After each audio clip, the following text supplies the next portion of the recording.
explain ko nga sa inyo na tama yan na pinahilot nyo. Kasi baka lumala, di ba? Oo nga. Kasi nga, linggo na kamo eh. Linggo na. Ini-explain ko nga yung duration na yung mga normal. Pero, parang, siyempre, gusto nyo sabihin, hindi, wala naman eh. Eh, huwag na natin galawin kasi wala naman pala eh. Hindi. Di ba? Kaya nga po kayo pumunta. Hindi kasi nga, sa akin, doon na tayo sa ano. Eh, wala naman pala kayong pahilot. Meron, kaya nga lang kayo pumunta sir.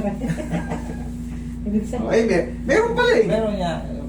Sabi mo wala eh. Hindi pag kumano ako, babangon.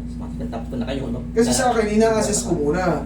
Kung wala naman talaga, bakit ba't ko pa kayo hilutin? Hindi, kaya nga po kami Yun Meron, pumunta sir. meron. Dali lang, ayusin natin yung position. Meron na sir. Hindi, tagilid ka lang. Huwag ka muna mag-unan. Yan, tagilid ka lang. Hindi ba yan? Dito ma-adjust yan sa ganito. Relax na, wala labanan na.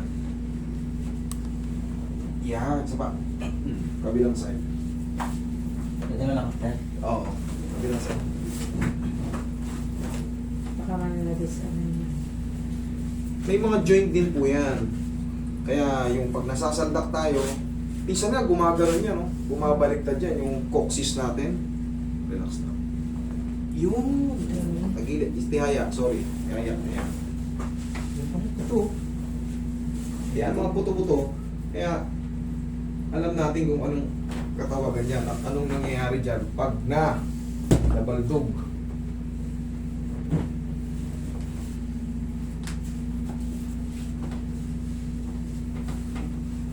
Relax lang. Lambutan mo lang. Yan. Sige, lambutan mo lang. Yan.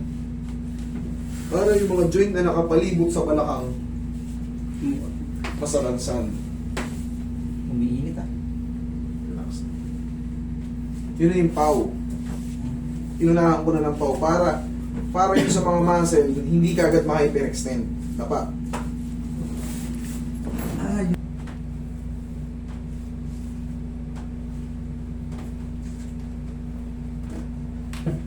pero dito ba nila yung kapitbahay namin na ano, sa basketball na ano yung balika.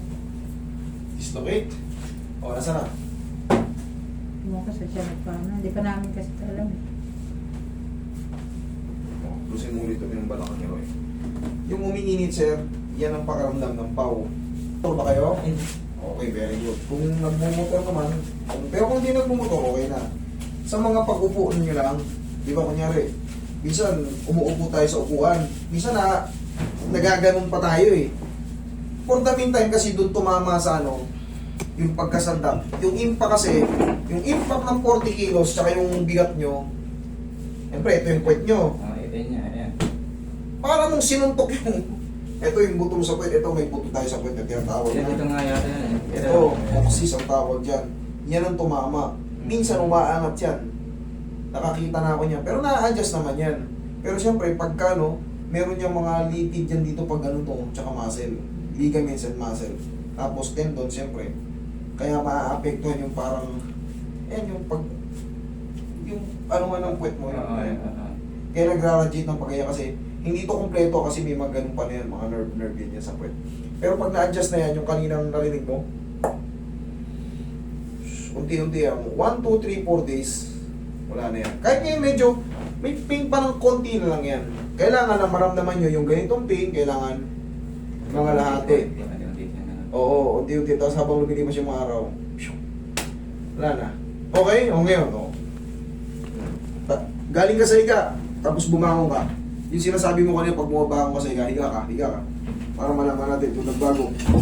Sige, higa. Sige, o tayo. Bumasan nga. Buwasan nga. Kasalanan mo yan, ha? Pumunta ka rito, eh.